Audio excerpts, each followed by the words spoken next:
तो पहला प्रणाम है साष्टांग, दूसरा है दंडवत, तीसरा है चरण स्पर्श, चौथा है मानसिक प्रणाम, मन से प्रणाम, और पांचवा प्रणाम अद्भुत है।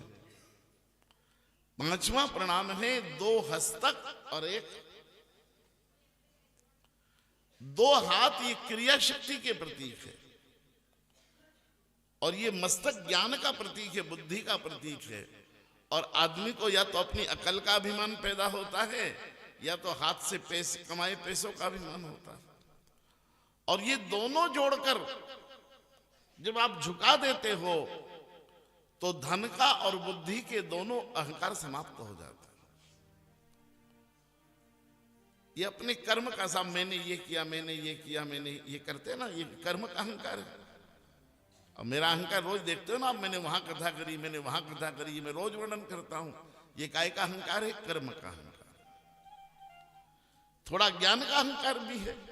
जब हाथ जोड़ लेते हैं और सिर झुका देते हैं तो धन का, कर्म का और ज्ञान का अहंकार टुकड़े हो जाता है। लेकिन किसी ने किसी साधु को कहा कि बाबा इसमें समस्या है। बोले क्या? बोले हम तो अपना अहंकार खत्म कर लेते पर सामने वाले का बढ़ जाता है। वो सोचता है कि मैं बहुत बड़ा आदमी हूं इसलिए मुझे प्रणाम कर रहे हैं, मैं कलेक्टर हूं, मिनिस्टर हूं इसलिए मुझे प्रणाम कर रहे हैं, मैं बहुत बड़ा पंडित हूं इसलिए मुझे प्रणाम कर रहे हैं,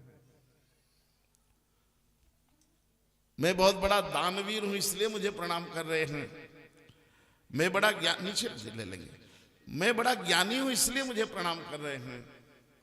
तो उसका अहंकार बढ़ जाता है। ऋषियों ने कहा चिंता मत करो, उसका अहंकार भी टुकड़े टुकड़े कर देंगे। बोले कैसे? बोले दोनों हाथ जोड़ना और सिर झुकाना, और सिर झुकाकर देर से बोल देना जय सिया राम, जय राम जी की। बोले क्यों?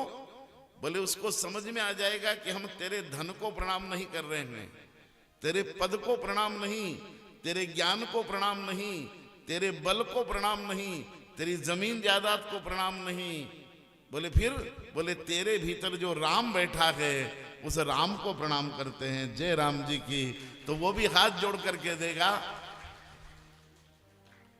कि अगर तुमने मेरे भीतर बैठे राम को प्रणाम किया तो मैं भी आपके भीतर बैठे राम को प्रणाम।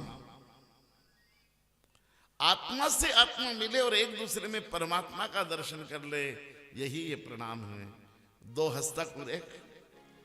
इसलिए किसी से मिलो तो धीरे से जय श्री कृष्ण कह देना, राधे राधे कह देना, जय सिया राम कह देना, कि हम आपके ज्ञान को नहीं, आपकी बुद्धि को नहीं, आपके पद को नहीं, आपके पैसे को नहीं, ये जो परमात्मा चैतन्य तुम्हारे भीतर बैठा है उस चैतन्य परमात्मा को हम प्रणाम